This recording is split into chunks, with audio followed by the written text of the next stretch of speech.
Hola, hola a todos en sus casas. Aquí comenzamos un nuevo programa en La Fórmula Perfecta, día martes, 8:30, partiendo en punto. Parto como todos los programas saludando a mi compañera. Hola Cata, ¿cómo estás? Bien, ¿y tú, Gonzalo? Muy contenta de estar de nuevo acá. Sí, hoy día tenemos un programa con dos matrones. Hace rato no teníamos un programa con dos personas. Recordamos a la gente que nos está escuchando en sus casas que nos pueden oír en www.agu.fm, programa número 15 y me sigo equivocando. Es que ya estamos en septiembre, Gonzalo, entonces yo creo que pasan cosas. Entonces que el terremoto se acumulando en la sangre. Claro. Bueno, y en redes sociales recuerden que somos @radioagu en Instagram, Twitter y YouTube. Y además, desde hace un par de semanas les anunciamos que nos pueden encontrar en la aplicación para celulares TuneIn y también en iTunes. Dicho lo anterior, Cata, la pregunta a rigor.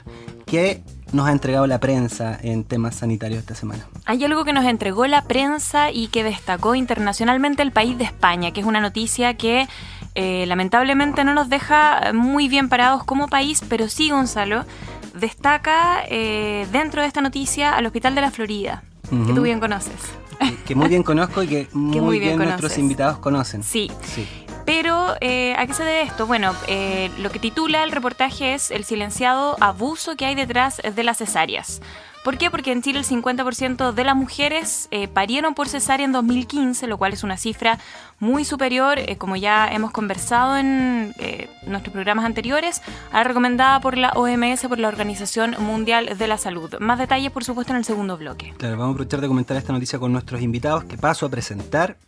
María José Flores, matrona del Hospital de la Florida, con una especialización en parto personalizado, y Víctor Flores, matrón también del Hospital de la Florida y supervisor. Así que tenemos a la María José con su jefe ahí acompañando en el programa. Bienvenido al programa, chiquillo. Muchas gracias por venir. Muchas gracias también. Gracias.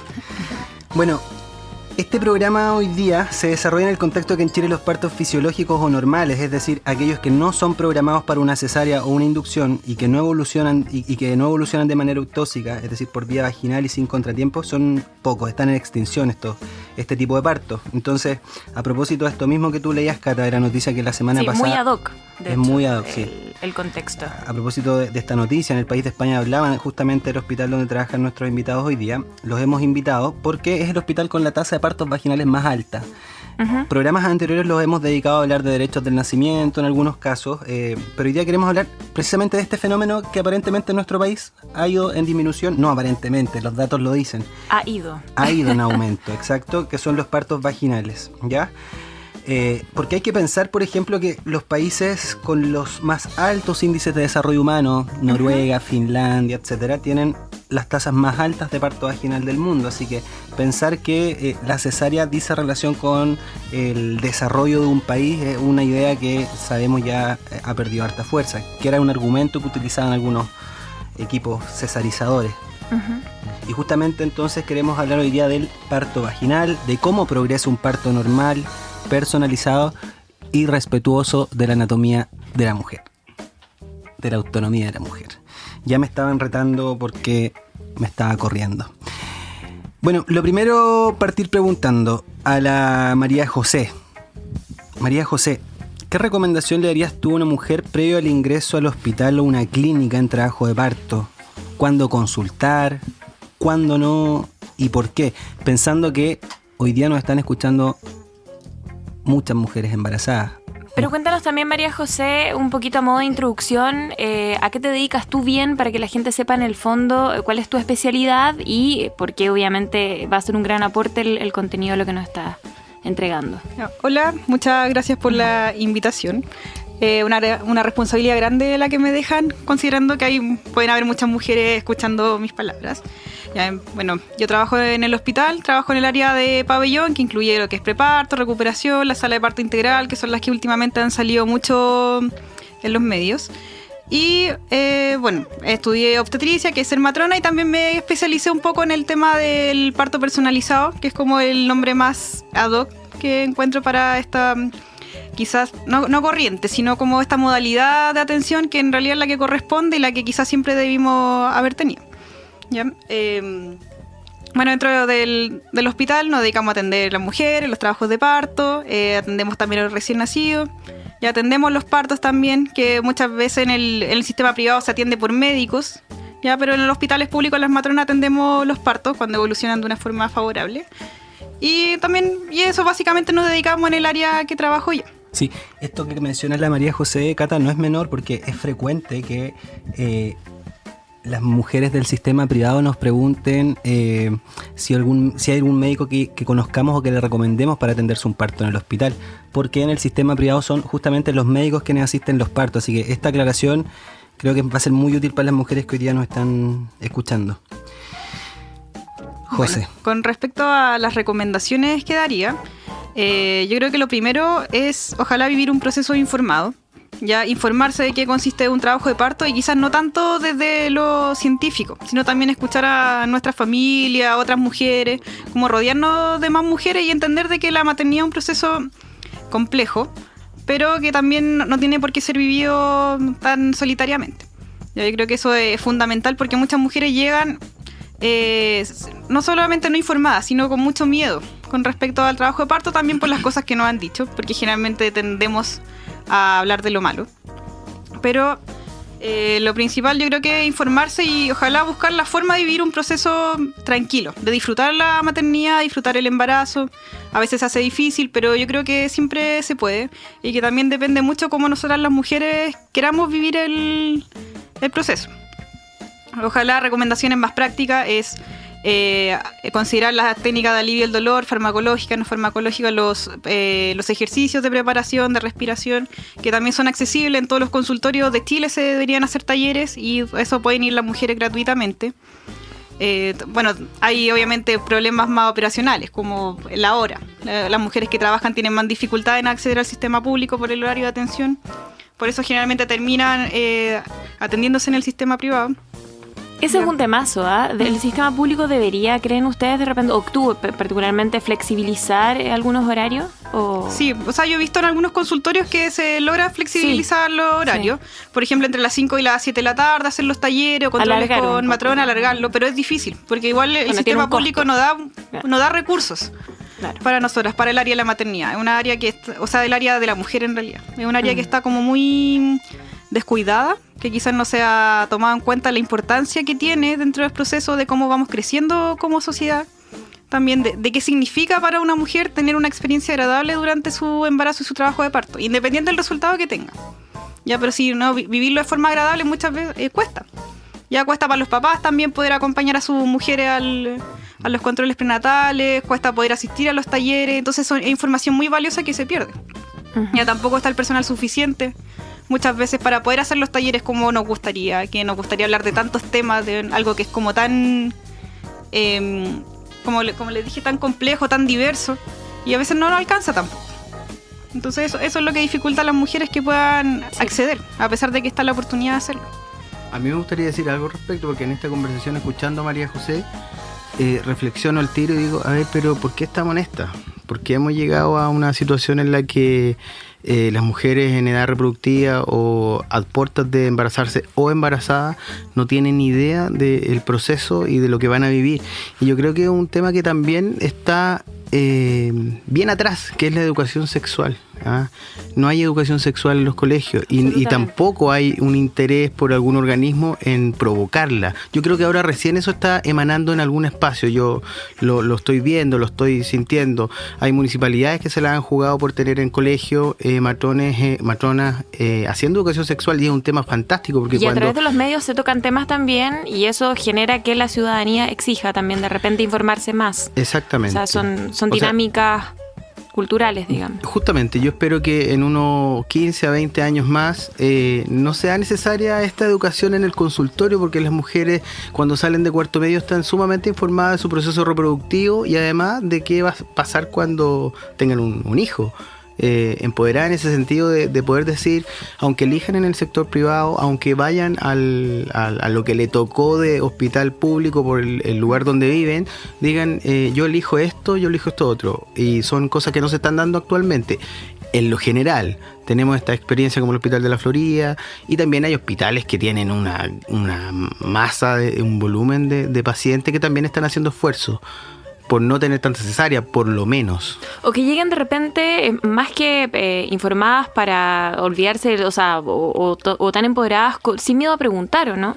Claro. Porque de alguna manera, o sea, si bien, sí, en el colegio uno puede obtener mucha información y, por ejemplo, en un mundo ideal, que los jóvenes salgan con mucha información y muy educados al respecto, yo creo que lo importante es romper este tabú cultural que tenemos en una sociedad muy conservadora, que los jóvenes, las mujeres, los adultos, todo el mundo se atreva a hablar de educación sexual y que pregunten a los médicos y a los matrones y a todos los especialistas, digamos. Claro, y que estén disponibles en espacios no tan solo que sean del sector salud, ¿ya? Que estén disponibles en espacios públicos, en municipalidades, en los colegios, etcétera. Es una reflexión que me nace.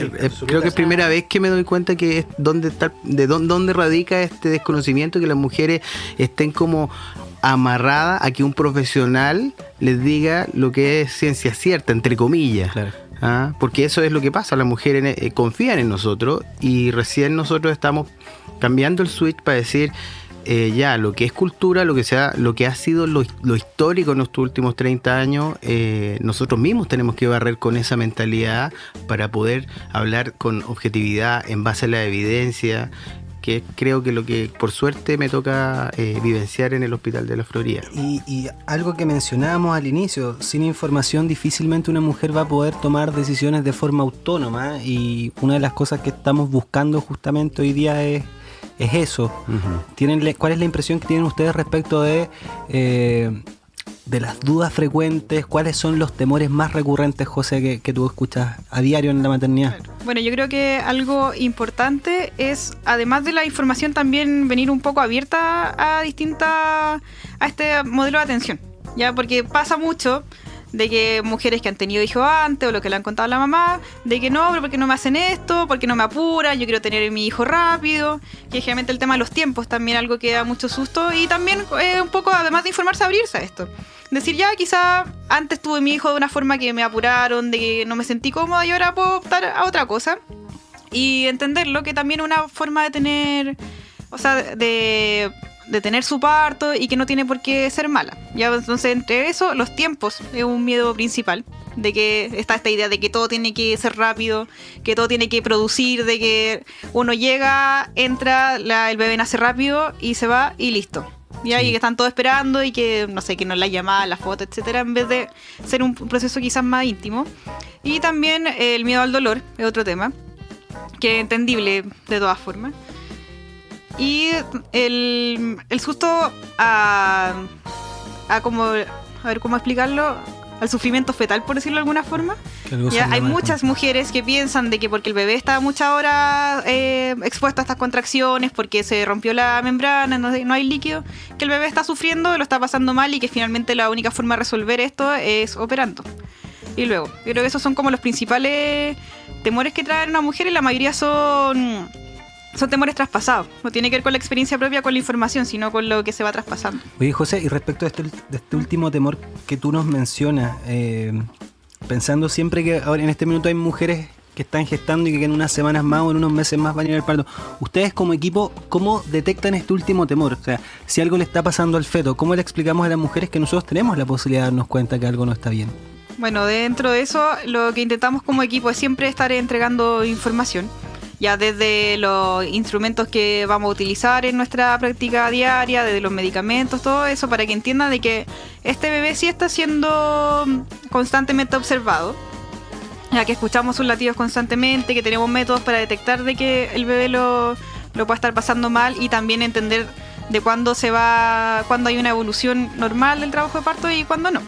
Yo creo que la mayoría de las mujeres, junto con sus acompañantes, cuando nosotros explicamos y somos capaces de hacerlo entender dentro en un lenguaje más transversal, la mayoría entiende muy bien. ¿Ya? Hay otras que, como decía yo, que van como cerradas, que no quieren escuchar más, y eso también es un obstáculo a nuestra atención, pero principalmente tiene que ver con eso, el momento que se va dando la información, que le vamos explicando de que en realidad ella y su bebé no están a la deriva, por decirlo de alguna forma, porque hay realmente nos llevan muchos estos temores de que no, que la dejaron ahí, que no le hacen nada, que quizás cuánto tiempo más va a estar así. No es eso, a veces no hacer nada es bueno. ya en el sentido de solamente observar, de estar ahí constantemente y quizás no tanto intervenir. Claro, porque es un proceso normal. Sí, un proceso normal, algo que tenemos que vivir y que tiene sus tiempos, que a veces nos parecen muy prolongados, pero así son los tiempos. Sí, y este que tenemos que vivir, que no se escucha como con indolencia, porque el dolor también está resuelto hoy día en las maternidades. Se supone que la anestesia o la analgesia en el trabajo de parto es una garantía GES, por tanto, esta historia que traen las mujeres de que mi mamá sufrió mucho, con mucho dolor, que no había un anestesista disponible, hoy día ya en los hospitales es historia pasada, o sea, ¿no? no sé si tan historia pasada, porque yo igual yo no llevo tantos años trabajando y en otros hospitales la anestesia es sobre los 6 centímetros, es una o dos dosis de refuerzo de anestesia y nada más, y si es que. Pero como dice ya. Gonzalo, esas Pero son se va a ir resolviendo. esas son malas costumbres que son adquiridas de una historia como de patriarcado que existe también en la medicina. Como dices tú, es una garantía GES, entonces es exigible totalmente. O sea, una paciente tiene dolor en el momento que está hospitalizada y tiene dolor y decide tener una analgesia o una anestesia, el lugar donde está obligado a ofrecerla y a entregarla. Y como dices tú, es cierto que en algún espacio público, no privado por supuesto, porque ahí es como una de las cosas que básicamente han promocionado las clínicas, de que no va a tener dolor, pero vuelvo a la idea, sí. Hay lugares que todavía efectivamente dicen, ya, hasta esta hora pongo la anestesia y después no vuelvo hasta 2 horas, así que aprovechemos que estoy aquí. ¿Ah? Oye, pero es un temazo el tema de la anestesia. O sea, yo lo comento como... Observadora, claro. O sea, por ejemplo, a mí me pasa puntualmente que tengo mucha resistencia. Entonces, me pasa, por ejemplo, que voy al dentista y de verdad, y me funciona cuando ya salgo. O sea, me han hecho intervenciones así muy dolorosas sin anestesia, me funciona después.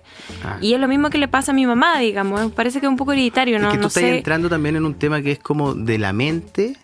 Eso, en relación a de verdad no me pasa, claro. Al... Entonces, por ejemplo, tú, no sé, lo conversamos ahora y yo digo, ya, cuando yo esté ahí, ni siquiera sé si pedirla o no. Hay gente, por ejemplo, que no la pide, de hecho, o sea, la pediría igual, pero es como con todas estas contradicciones internas.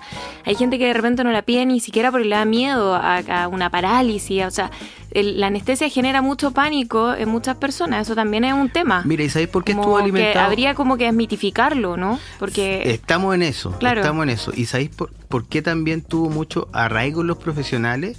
Porque la anestesia en el trabajo de parto significaba un enlentecimiento, entre comillas lo voy a decir, un enlentecimiento que está clarificado ahora, que no es real, no es tan absoluto como se definía hace 20 años del trabajo de parto. O sea, si tú ponías anestesia a una paciente, estabas obligado a darle motor poniendo droga, oxitocina, porque si no esto iba a durar mucho más. Yeah. Y entonces cuando tenéis el miedo de la paciente y cuando tienes el temor también de un profesional, tremendo match. Hagamos estas intervenciones que son como rutinarias, que funcionaron en algún minuto para una maternidad que tenía mucho volumen en alguna parte del mundo y se transmitieron como lo objetivo sin serlo. En este minuto, en el Hospital de la Florida, tú te sabes mejor que yo porque tú actualizáis día a día las cifras, Gonzalo. ¿Cuántas pacientes tienen anestesia y cuántas pacientes tienen oxitocina? Y esa cifra es una de las más bonitas, la que más me gusta a mí transmitir.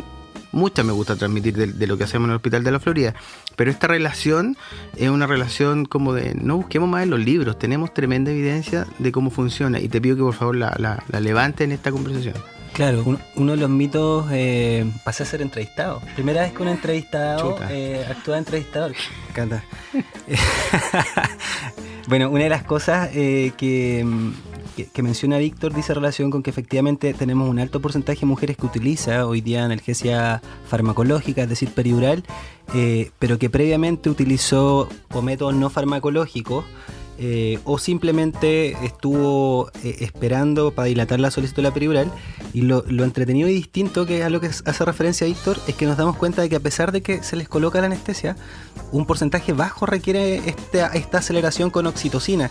Y ahí hay un mito grande derribado. A nosotros nos ha tocado conocer otras maternidades donde mencionamos esto. Bueno, se le colocó la anestesia, la señora caminó y bueno, después tuvo su parto y nos preguntan, ¿y la oxitocina? No tuvo oxitocina, y nos abren los ojos, claro, porque estaba arraigada esta idea de que si me colocan anestesia obligadamente me tienen que acelerar el parto, cosa que efectivamente no es así, ¿sí?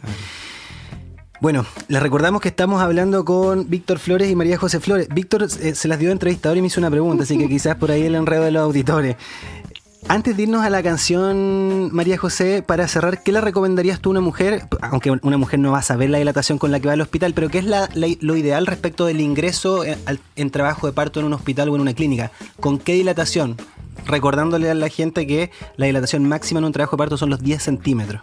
Bueno, con respecto, obviamente hablando de una paciente que no tiene patologías, que quizás no requiere algo más extraordinario con respecto a su trabajo de parto, ojalá acudir ya a la urgencia del hospital, lo que hablamos en la fase activa del trabajo de parto, que se ha definido por los libros sobre 4 centímetros, sobre 6 centímetros más recientemente, pero como recomendación para las mujeres es cuando ya sientan que sus contracciones son regulares, ya que eso no necesariamente tienen que doler.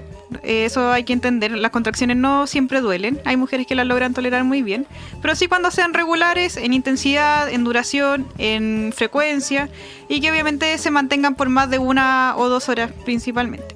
Ya a veces tenemos estas contracciones que nos vienen muy seguidas, que nos duelen, que nos molestan, pero después de un rato se quitan porque no es un trabajo de parto. Ya, entonces cuando tenemos estas contracciones que son constantes, que ya no se nos pasan con nada, que intentamos relajarnos, comer algo, bañarnos, etcétera, ahí ya yo creo que sería un buen momento para acudir al hospital o a la urgencia y ver cómo estamos. Ahí ya está.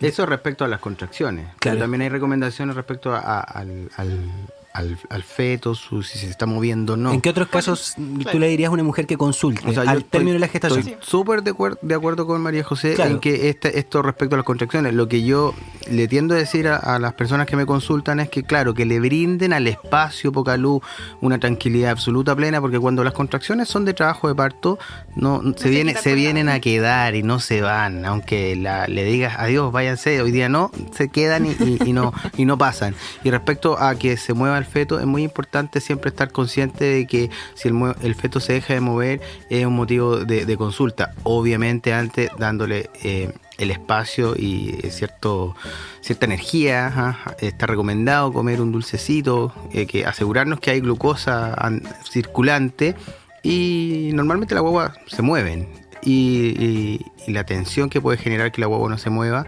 pasa.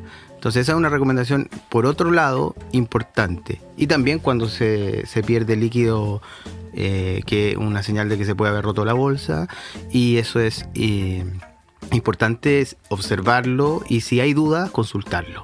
Perfecto. Sí, otra cosa que quiero agregar ahí, que es como para todas, que la idea también es sentirse bien. Entonces tampoco que nos quedemos en la casa esperando a que tengamos estas contracciones regulares, frecuentes y constantes, ya, y pasándolo mal. La idea tampoco es eso, de repente necesitamos que alguien nos diga, no, está todo bien, tu agua está bien, tú también. Entonces también cuando se genera como angustia, estos temores de los que hablamos, es mejor ir, yo creo, hasta para estar seguro antes de que pasar como por este sufrimiento psicológico de que si estoy haciendo las cosas bien o no, es que leí que tenía que tener estas contracciones, es que leí que tenía que ir después de esta semana. No, de repente necesitamos también este apoyo de parte del profesional para sentirnos bien y estar tranquilas con nosotras mismas. Lo peor que puede ocurrir es que le digan que se vuelva a la casa porque no está en trabajo. Exactamente. Y ahí hay una pregunta que frecuentan: ¿por qué nos devuelven para la casa? ¿Por qué no me pueden hospitalizar con 2 centímetros de dilatación? O sea, es fantástica pregunta, porque es justamente lo que hace 10 años se estaban preguntando personas como nosotros, y daban una respuesta quizás distinta a la que vamos a dar. Cuando están las mujeres con 2 centímetros de dilatación, están en una fase muy de poca progresión, ¿ya? Hay poca progresión, es lenta la progresión. Por lo tanto, la probabilidad de que de 2 centímetros pase a una fase más activa, por así decirlo, y que donde hay una progresión más rápida, no hay mucha posibilidad de que se avance, dado que hay estudios y... Podría estar días, dices tú, la señora. Claro. Para agregar un poquito en eso, una de las principales causas de cesárea, hasta hace la última guía de recomendación del ministerio, era la fase latente prolongada. La fase latente es la que viene antes de los 3, 4 centímetros, 6 centímetros, incluso ahora según las nuevas definiciones. Y era me acuerdo de la guía que nos dice esta distosia que se llama, este trabajo parto que no avanza bien, que tenemos esa misma dilatación sobre 24 horas, entonces ya es un trabajo de parto que fracasó y que se operaba. Y que sobre el sistema privado específicamente se opera mucho. Claro. Ya muchas mujeres llegan diciéndonos, no, que su parto anterior la operaron porque nunca dilató. ¿Y cuánto tenía dilatación? 2 centímetros. ¿Y cuánto rato estuviste? 4 horas. Mira, ya es una causa súper frecuente y eso ahora se está desmitificando. Efectivamente se puede estar una semana entera con los 2 centímetros y no va a pasar nada. Claro. Justamente. Y en la casa, entonces la recomendación es que... Otra cosa que quiero decir, hace 10 años recién en Chile se hizo una experiencia para ver si había alguna diferencia en la progresión del trabajo de parto con estas técnicas regulares de conducción ocitósica, que es como el parto medicalizado, hay que decirlo como se mencionó en su minuto, y no había gran diferencia, o sea, no hay diferencia.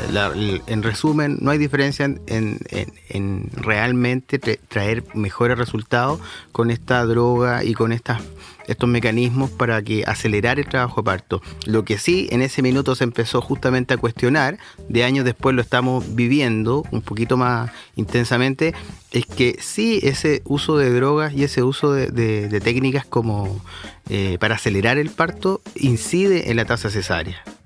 Y eso es súper importante, que también influye en que estemos trabajando en reducir el uso de esta droga. No es tan solo porque el cuerpo lo puede hacer solo, sino porque estamos siendo nosotros los responsables de provocar más cesáreas. Mira, ese es un punto interesante en el que vamos a profundizar a la vuelta de la canción, ¿les parece? Nos vamos a ir a escuchar porque estamos en Fiestas Patrias. No estamos en Fiestas Patrias, estamos en el mes de la patria. Ya queremos estar en Fiestas Patrias. Tenemos ganas. Ustedes saben que siempre programamos música chilena, pero en esta oportunidad nos vamos a ir con una cueca, nos vamos a ir con Los Jaivas y con su canción Cholito Pantalón Blanco. Temazo. Se va una cuequita peruana.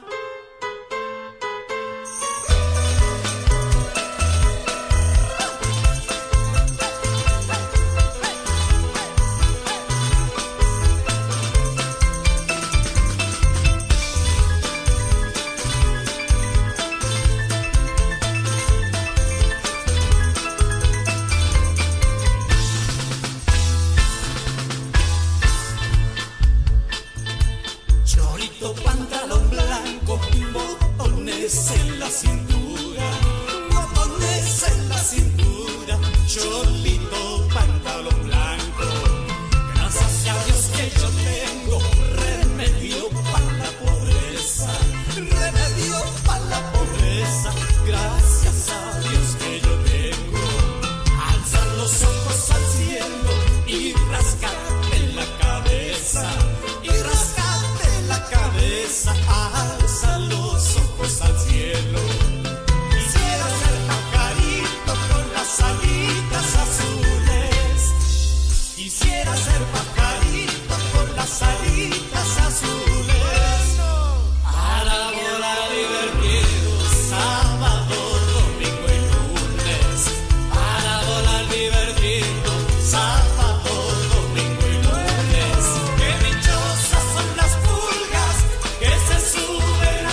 Bueno, ahí pasaba Los Jaivas con Cholito Pantalón Blanco. Mientras escuchábamos esta canción, Víctor nos contaba una historia personal. Cuando tú saliste a la universidad decían Cholito Pantalón Blanco. No me decían así. Acabo de contarles que los matrones salíamos con su traje oficial, que era una chaqueta corta blanca, pantalones blancos, y después logramos con gran esfuerzo tener polera roja. Imagínate lo que luchábamos en esa época. Esa era la lucha de la obstetricia hace 15 años atrás. ¿Puedo agregar algo? ¿Sí? A pesar de ser una carrera que está enfocada al cuidado de la mujer y todo lo que hablamos, igual en un momento era súper machista. Yo salí hace unos pocos años y tuvimos que pelear porque las mujeres pudiéramos ocupar zapatillas, porque teníamos que ocupar zapatos. Mientras los hombres sí ocupaban zapatillas. Y nosotros haciendo los mismos turnos de 12 horas, teniendo que ir a turno y después tener que ir a la universidad. Para que sepan, así estudiamos así, los matrones. Es que imagínate. Tenemos que hacer 2 horas de turno y después ir a la universidad a clase. Oye, pero imagínate un matrón con taco. Eso sí que es aberrante. No se hubiesen visto muy bueno, bien. y años atrás ocupaban falda las mujeres. Por suerte eso no le alcancé a conocer. Y ahora... Eso alegan mis colegas periodistas cuando andan muy terneados en verano y nosotras con vestidito ahí. Esa es la ventaja. Ahí representa una ventaja. Ahí hay una ventaja inversa. Oye, Víctor, volvamos un poco a lo que comentabas antes de la canción, esto del exceso de medicalización que a veces implica que tengamos más cesáreas, pero doy vuelta la tortilla en el fondo. Uh-huh. ¿Cómo hacemos para tener más partos vaginales? ¿Qué elementos consideran ustedes? Y ahora la pregunta para los dos, en verdad. ¿Cuáles elementos consideran ustedes que son los que debiesen estar siempre presentes, que el equipo de salud no debiese olvidar nunca si lo que queremos lograr es un buen resultado y tener un parto vaginal? Mira, son muchos porque es holístico, ¿ya? Va desde la satisfacción de la mujer, la libertad de movimiento y tener algo de paciencia. Estamos aprendiendo a tener paciencia porque es muy distinto trabajar en base a un proceso definido que tiene que ser así, porque tú sabes, una de las dificultades que se presentan en estos espacios cuando se implementan las dificultades del equipo, de las costumbres adquiridas en los trabajos anteriores. Imagínate 10 años trabajando. A mí me pasó que dirijo un grupo que yo mismo tuve que convertirme en alguien que aprendiera, en alguien abierto a aprender. O sea, imagínate, yo me opongo a esto. O sea, no va. No. Entonces, imagínate una matrona que se oponga a esto, tampoco va, ¿ya? ¿Y cómo te opone? Con la rutina, actuando rutinariamente. Entonces hay una diferencia grande en trabajar en base a procesos. Se hizo esto, se hizo esto otro, avancemos al tiro a esto, y trabajar en base a resultados. Cuando tú eres capaz de medir resultados y actuar conforme a esos resultados, se logran los resultados, valga la redundancia, que tenemos en el Hospital de la Florida, porque si una paciente no está con la dilatación deseada, nosotros lo que hacemos es observar primero qué podemos hacer antes de poner droga.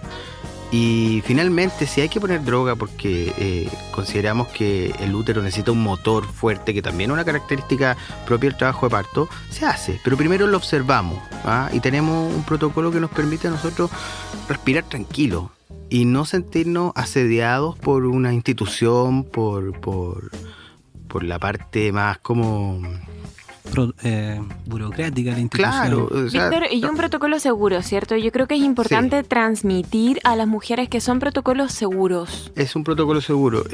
Yo creo que quien lo puede transmitir como súper en lo práctico es María José. Pero yo quiero decir que nosotros trabajamos justamente antes de que se diera la Marcha Blanca y todo lo que significó, en que fuera básicamente seguro. Tengo que decir esto, creo que en su minuto, no trabajar sobre la seguridad del paciente, para lo que tenemos medidas, era un motivo grande para que yo sancionara al principio. Tengo que decirlo así. No era de mi gusto que alguien se saltara algunos de los aspectos de seguridad.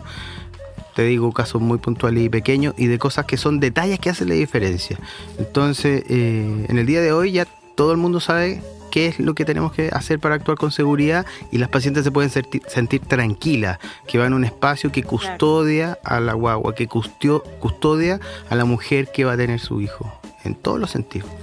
Bueno, dentro de las cosas que necesitamos para lograr esto, yo quiero destacar del hospital el equipo humano, pero no solo con respecto a matronas, médicos también y las técnicos, que son nuestras grandes aliadas en este trabajo, que muy pocas veces no son tan reconocidas como uno le gustaría, y porque el equipo técnicamente es muy bueno. Hay médicos que son buenos, matronas que también hemos querido seguir estudiando este tema porque nos interesa, y que también eso yo creo que ha permitido que podamos poner en práctica este modelo de atención, y también la cantidad de personal. Ya yo creo que el hospital es líder en cuanto a la cantidad de personal que tiene asignada al área de maternidad. Ya en nuestros hospitales no son ni la mitad de nosotros y con el triple de pacientes a cargo. Entonces obviamente eso dificulta poder dar este modelo de atención tan personalizado ante cada mujer que tiene estas necesidades propias, quizá una sí quiere caminar, la otra no, etcétera. Ya entonces yo creo que eso es uno de los puntos a favor que tenemos para poder trabajar. Acá en el hospital tenemos una mujer en trabajo de parto acompañada de una matrona que es un estándar similar al de las clínicas privadas. Sí. Pero que, como dices tú, cuesta encontrar en otros espacios. ¿Y qué otros elementos encontráis tú, José, que sí o sí tenemos que los equipos de salud que tratar de favorecer, que la mujer debiese tratar de encontrar para que lleguemos al objetivo final, que es que recibir un hijo sano, ojalá por la vía más recomendada, que es la vía vaginal? Bueno, yo creo que una de las también de estas no recomendaciones, sino elementos que necesitamos es una comunicación más bien transversal, ya entre mujeres y funcionarios, que no somos estas personas que venimos a mandar, a decirles qué hacer, que nosotros tenemos siempre la razón, sino también escuchar más a las mujeres. O sea, no viven en el Olimpo ustedes, no vienen del Olimpo ahora. Claro, no, escuchar más a las mujeres, son mujeres como nosotras, de repente hasta hay pacientes con las que obviamente uno se encariña más, que tira chistes. Ya, yo soy como, me cuesta mantener la seriedad de repente, pero prefiero hacerlo, ya, porque para mí no es una persona. Creo que eso es un plus, uno tiene Claro. que estar relajado, o sea, como que uno transmite más confianza. Pero imagínate, también. las chiquillas están, y los chiquillos también, hay varones que lo realizan 12 horas perfectamente con una persona y se genera un vínculo importantísimo. Absolutamente. Ahora, yo tuve la oportunidad de tener ese vínculo cuando trabajé en el sector privado, donde, bueno, no muchas veces, pero debo admitir que trataba de hacer la diferencia y de efectivamente compartir, escuchar los deseos de la persona e informar todo el rato lo que está pasando a ella, a sus familiares.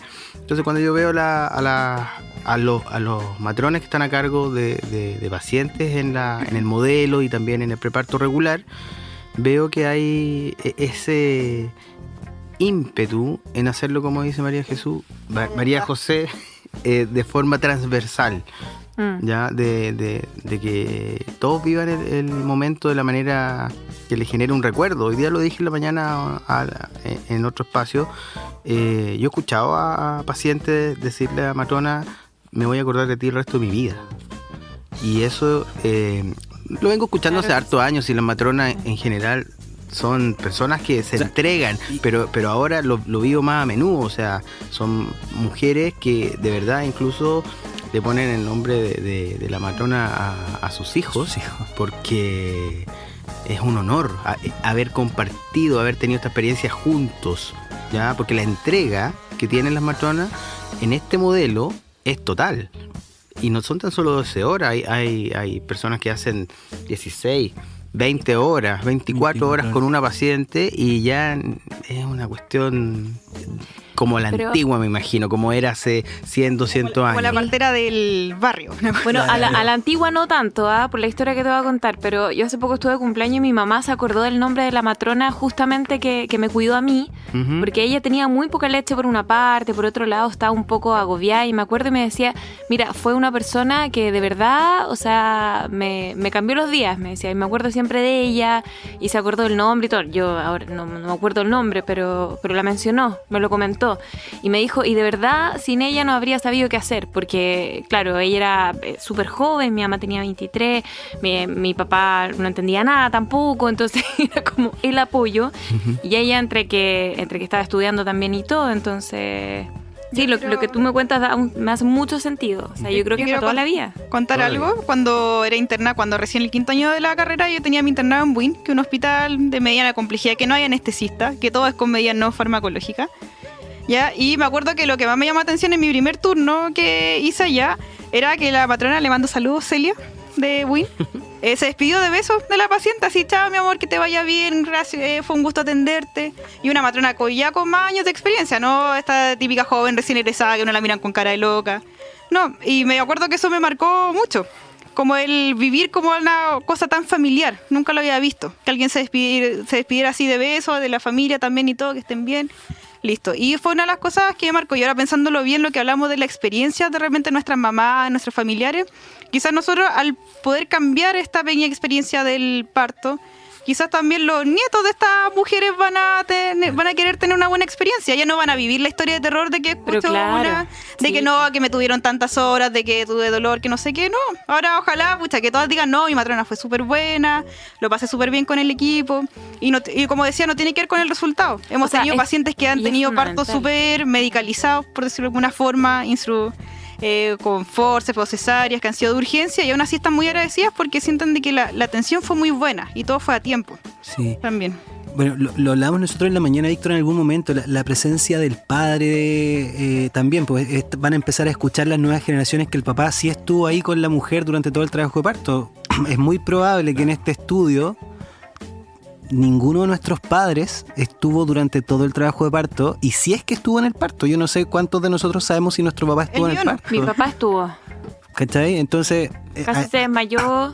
Ahí también clásico. Ahí también hay un clásico. Ahí también clásico de la obstetricia del papá desmayado. Normal. El papá pálido. ¿A quién no le ha El papá pasado? pálido y a la matrona preocupada de la guagua, de la señora y del papá. No, yo les digo al tiro que yo el papá no me voy a preocupar. No, mira, para agregar un poco, no es la prioridad. Yo creo que eso cuando más lo vemos son en estas mujeres o estos padres que tuvieron un hijo hace 20 años o que tienen ese como su segundo matrimonio, están la nueva divorciados. camada. Y no sé, el papá tiene 4 hijos antes, por decirlo, y ahora va a ser el primero o el segundo con esta pareja. Y llama la atención porque nace esta guagua y no sabe ni siquiera tomarlo. Entonces ahí tú te das cuenta que aunque haya tenido 4 hijos, nunca vivió su paternidad realmente. No sabe ni tomar a la guagua, no sabe qué hacer, no sabe cómo trabajo de parto, dice, pero ¿por qué le duele? No saben. Pero es bonito. Ya, pero es bonito, porque a mí me gusta ver esos papás que son quizás mayores, que han tenido hijos antes, cuando tomar por primera vez una guagua recién nacida.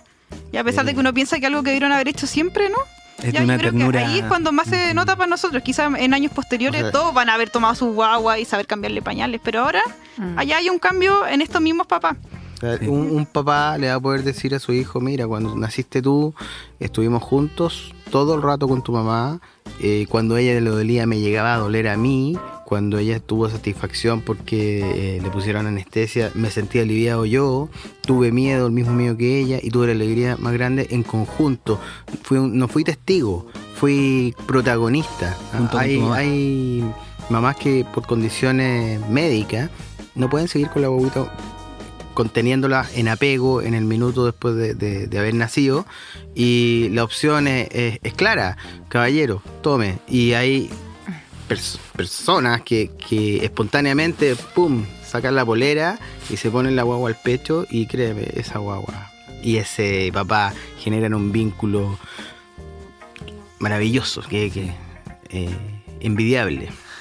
Oye, nos va quedando poco tiempo, pero hay un par de preguntas que teníamos que no quiero dejar de hacerles, que es, en el momento del parto, José, ¿qué posición es la más recomendada para una mujer? Que yo creo que esa es una pregunta también frecuente, y con todo esto que está apareciendo en los medios, les surge a las mujeres. El parto en litotomía, que es el que frecuentemente nosotros veíamos, es algo que va como en retirada, o al menos son las intenciones. Entonces hay muchas mujeres que se preguntan, bueno, pero si no hay litotomía, ¿cuál es la posición más recomendada? Antes de que responda ahí, explica qué es la litotomía. Que me pongo chuta, claro, la posición de litotomía es lo clásico que nos muestran en las teleseries y en las películas, y que es la forma en que probablemente nos tuvieron a nosotros, que es la más normal, que es mirando hacia el cielo con las piernas abiertas y colgando. En el fondo, no con los pies apoyados, sino con las piernas colgando. Y la pelvis atrapada dentro de esa posición. Exactamente. Esa es la posición de litotomía, que es la que habitualmente las mujeres adoptan también cuando van al médico para que les tomen el PAP, para un control ginecológico. ¿Cuál es la posición más recomendada, José? Bueno, la posición más recomendada es... Redoble tambores. No, la que la mujer quiera. Sí, así es simple. Bien. Hay miles de estudios que quizás sí la posición más vertical o sentada tiene tales y tales beneficios, pero en realidad la que la mujer quiera. Ya, yo partí en el SAIP de mi turno. Porque al principio, cuando partí esto de la sala integral, nadie quería hacer la sala integral. Ya, yo fui una de las que partí, la mayoría de las mujeres querían estar acostadas. Esto que decimos, no, la litotomía no, su posición, pero muchas mujeres les gusta, se sienten